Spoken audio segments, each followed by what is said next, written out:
All right, activation. Yeah. So this is the next half. This is part few, the interior. Right. So I don't know. We work smart, not hard. So instead of building like the whole room, as I said, basically what I wanted was this haunted mansion looking thing.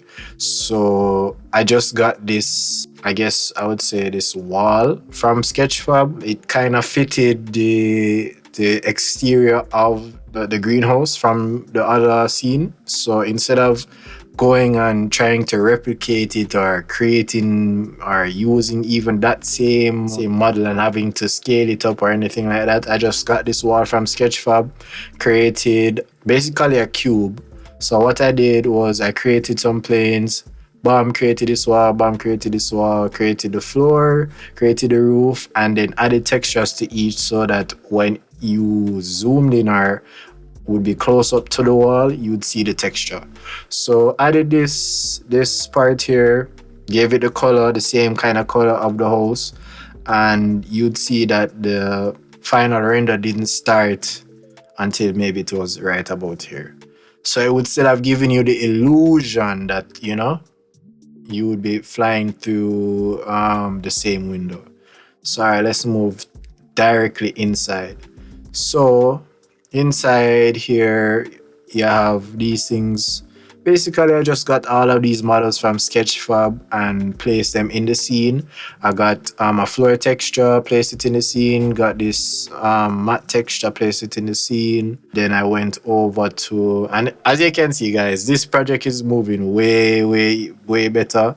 It's way smooth and everything. Put these columns in, put this door in, even though you probably didn't see the door. But I put this wall in over here just to give it that old kind of creepy haunted vibe. I got these lights from Sketchfab, but in order to make them work, I had to go in and kind of adjust the shader. I had to add, let me see if I can find it here. That's the thing with Blender. Like, I really wish there was like a way just to kind of locate. There is a way, but I should just be able to click on it and see it highlighted in the scene collection here. So, basically, you would see this would be the left lamp. So there's animation. I had to create an animation shader for it. I changed the material here to emit a bit more light. There's also some bulbs. Let me see if I can get in. Yeah, so there's also some bulbs there. They've been, I took them out just now. Yeah, so that's a better view. So there are some bulbs in there that I use to create the light, which are the emission. So you can see how, if you can see on the wall here, you see it kind of gives it a bit more light, especially the reflection on the wall, which kind of gives it the ambience that I wanted. It gives that glow and everything, right? So after I basically finished this whole room here is when I started to adding the objects in. So I would have started with this carpet here and then these two old chairs. I use ChatGPT. I think I still have that screenshot, so I put it in here. I use ChatGPT just to give me a rough idea of what I wanted the room to look like, how I wanted the atmosphere to be in the room. I just gave it a prompt because it helped me really and truly to visualize what I was seeing and to actually see something and maybe create something similar. Right, so these two chairs were what ChatGPT had generated, and I really liked them. It gave the room the look that I wanted. And basically everything else I just got from Sketchfab. I just found some different. I think this is like an old computer. Let me get there. This is an old computer. You have an old camcorder here.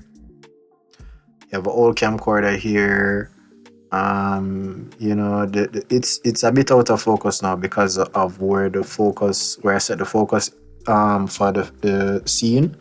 But don't watch that. This is a camcorder. Let me see if I can zoom in anymore.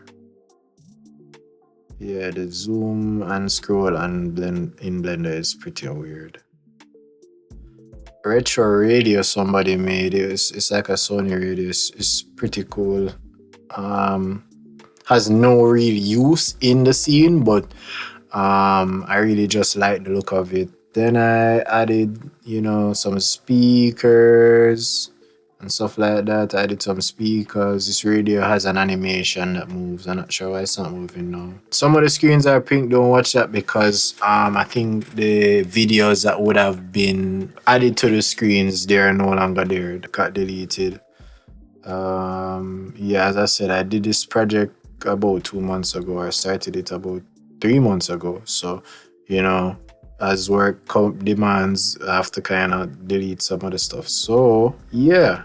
And yeah, you can see this arrow screen here. So most of these screens, right? Most of these TVs are from Sketchfab, and all I did was import them, change the texture on the glass. So I had to create a texture on the glass with my own emissions and settings. Let me see if I can jump back on the texture. So let me jump in the shader editor and show you guys what's up. So this is basically one of the nodes for the TV. You have the texture coordinates and mapping, then you have the video, which would have been the video at the time, then go into a separate color. And then this separate color would separate red, blue, and green channels so that I would be able to have it looking pixelated. And that really just helped kind of sell the realism of the TV instead of just having a glass playing with a video playing in the back. You could actually see the pixels on the screen. So that's basically how this was set up. As you can see, there's two different texture coordinates and mapping nodes going into one into the video and one into the RGB, which is just basically a picture I had of like what you'd see as pixels on a TV screen. From I got that, separated into color, did the red, green, blue, and that's how I got the screens, right, to show. Yeah, so it's just the TVs, the screens, these chords. I just use a Bezier curve or a line and just mess with the thickness of them and just rotate them all through the house. So that kind of also gave it that, it's connected to something. Just rotate some of them to the TV, to the speaker box, things like that. Yeah, basically just created them, placed them in the scene so that you could see, what's happening. Nothing too tough, And that was it for this scene here. Am I missing anything? Did I skip over anything? I think, yeah. So that was it basically for the interior. Added these TVs, and then I think the longest part of this interior was just adding the videos and creating the camera rig. That was probably the longest part for me. So I forgot to mention, by the candles, I also have these area lights by the candle just to light the wall behind it, so that it gives it the actual feel of a lamp, right? So the lamps are there, yeah, and I think that's pretty much it. I think I have a couple more area. So yeah, you have a point light outside, and this point light is set to a little bit a bluish color just to give it that nighttime look. And that was basically it, just a point light, and I set it based on how I would see the light coming in from the window.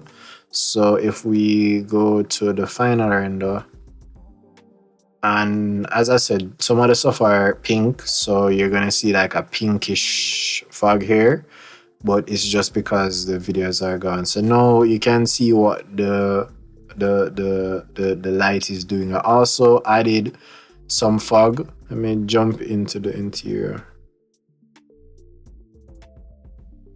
Let's go inside and see what's happening inside.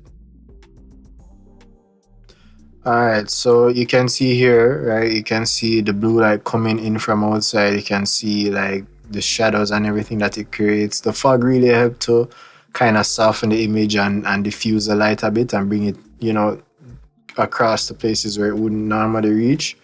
And then there you have it. You have the TVs giving the emission, which would give some light here. I have just a couple area lights here, one behind the TV and in front of the TV, just to give it the effect or the illusion of some glare. Yeah, and the TV, I have some textures on the roof, and that's pretty much it for this one. After I did all of this and had the scene like I wanted it, I just went and created a camera and it moved through the scene. I think the camera thing was a bit wonky. Even though this was the second project that I would have started, this was the first one that I used AutoCam on because the first project was just being so crazy that I wasn't even able to really figure out what AutoCam was at the time on that one because it was so slow. So when I got through this one and it was moving pretty all right, I just finished it with the rigging of the camera because I had everything in the scene already. And yeah, that's it basically. And that took so long, so much time out of my life. I'm so glad that it's done, but I'm also so glad that I even really attempted it because now I know so much more. The program is more familiar to me, and the sky's the limit now. Like, this really was just a project just because I had that idea, just because I wanted to bring across um something in my head, like literally just in my head. I just had it and I just said, yo, this is what I wanted to do. How am I gonna do this? This is the options, and the rest followed. So anybody who wants to start 3D animation, I think like now is the time because with the advent of AI and the different AI programs that allow you to even create 3D models, Gaussian splats, things like that. It's so easy now to jump in. These models were literally off of Sketchbob. They're free. Like, you don't have to pay anything for them. Literally, the only thing I did pay for was the bots, and as I explained before, I didn't have to pay for it because the guy literally in the YouTube video explained how to create them without purchasing his program. But yeah, just YouTube college and determination, really and truly. And I'm pretty sure you could make something great. Yeah, man, it's your boy Siqest. You don't know, that is it for now.